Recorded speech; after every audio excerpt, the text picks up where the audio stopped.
What exactly is the breath work that you practice? Right. You know, people around.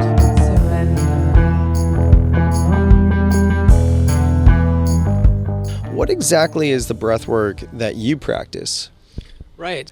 You know, people around are really underestimate what the breath can do for you. It's your own medicine in a way.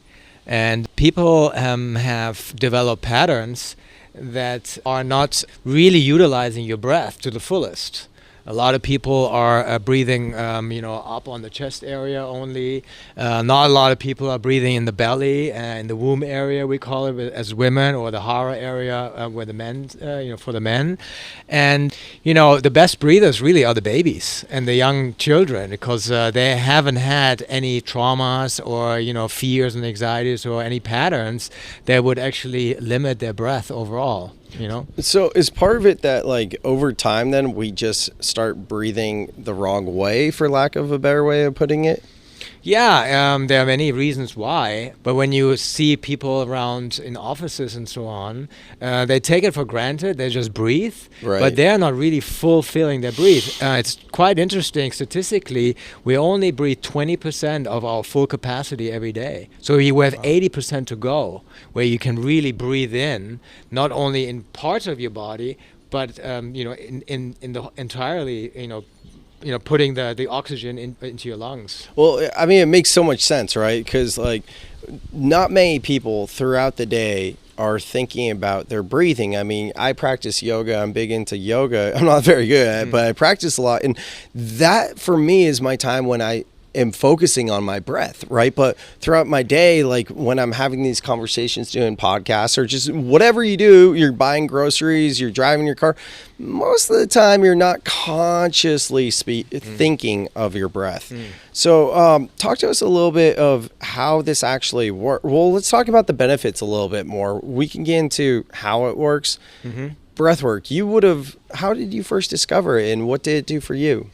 Yeah, I mean, first of all, it's really, really healthy if you do it on a regular basis, right? This type of breath work we're talking about, transformational breath, is a very intensive way to breathe. And there are many benefits. Oh, okay, so with the breath work, we're not consciously thinking of breathing. How is this breath work different than our normal style of breathing? Right. So this is called transformational breath because it brings a lot of transformation through the breath. Right. And this very special technique is breathing for 1 hour in a very intensive way. And how it is, it's first of all a mouth breathe. So you are breathing through the mouth, not right, because no one walks around just breathing through. Yeah, we do it through our nose. Yeah, exactly. Yeah. And you can get a lot of oxygen, more oxygen into your body. But it was very important is also get the exhale, get the carbon dioxide out of your body. Through your mouth is much better. Right? Okay. And so you breathe for an hour, and you start actually as a belly breath. So 3 things you got to remember on that is, first of all, you breathe into your belly, then you pull your breath from the belly up into your heart area, your chest area, and then in the tip of the lungs. That's the first thing. The second thing that is really important in this technique is that the inhalation is twice as long as the exhalation. So you basically breathe in this technique in twice as long, and then the exhalation is just a letting go, just like this. Now, in a lot of yogic breathing and other breathing, the exhalation is a controlled, module of exhalation. This one is just a letting go. It's not a controlled way. It's not like a sigh, yeah. Because in yoga, a lot of times, they'll say, "Okay, breathe in," and then sigh it out, and it's a long sigh. This is just a quick. It's a quick sigh. It's like, it's just and how. In your body, what's happening is actually that your diaphragm, when you breathe in, goes down and pushes all the organs out. So you actually create with your belly something like a basketball. It's like all your breath is in here, and then when you basically breathe out, it's just like the diaphragm pops back up, And once you get going, so after 20 minutes or so, you really get going. So your body gets really automatic, or semi-automatic at least. So the body really learns how to do it. And then what happens is you are activated. We call it the breath is activated. And what that means is that your breath is breathing you at that moment, right? And you are not breathing. You actually don't have to breathe anymore.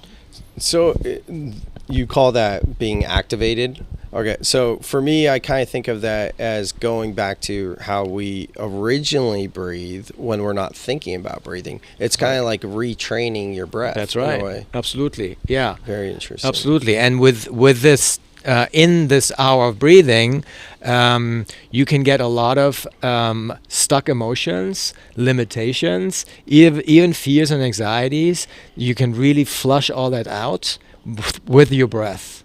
And here comes a facilitation in the game, Mm-hmm. So we have several tools that we use during that 1 hour of breathing, which are relatively different from other modalities in terms of breath work. Right. So let's walk someone through this. You mentioned that it's an hour long, and you mentioned a facilitator. Someone that's doing this, that's done it for a while, could do it on their own, right? Yes. Maybe. Yes. We'll get into the toning. But for the most part, like myself, I've done it 10 times, and I can't do it by myself. Why not, Sam? There's a variety of reasons, the least of which is the toning, which we're about to talk about the toning, which is something that the facilitator helps you with. But the other reason is it just... I need to do it. It's something that I need to do.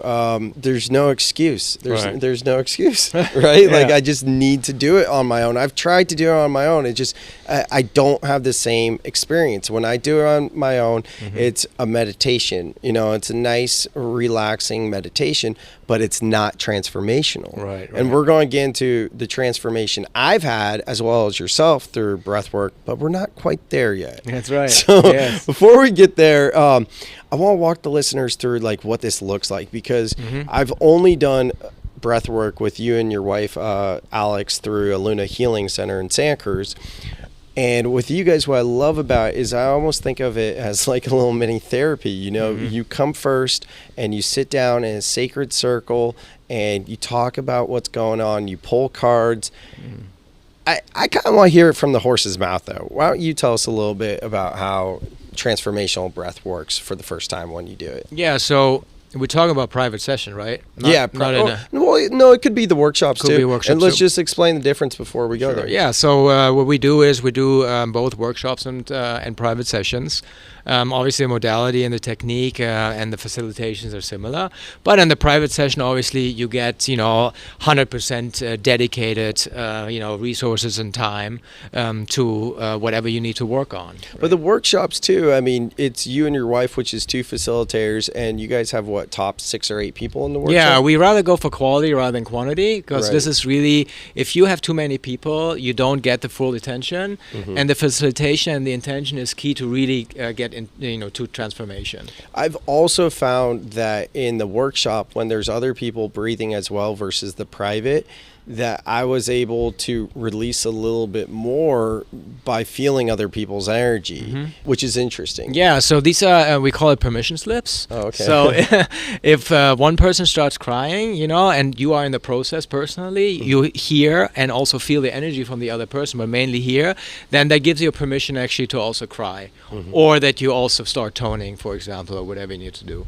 Right. So, okay, we explained the difference between private and the workshop. So just walk us through what it looks like once you get there. Yeah, so, you get there, you are going to lay down on the yoga mat. Well, let's not get... Okay, so the sacred circle. Yeah, so you go in, and what we ask is everyone to share what's going on in their lives, what's good, but maybe an area in your life that you really want to work on. Basically an opportunity to go below the surface, because a lot of us have trouble finding people in our lives where we can go below the surface. Absolutely. Would you agree? Absolutely. Absolutely right.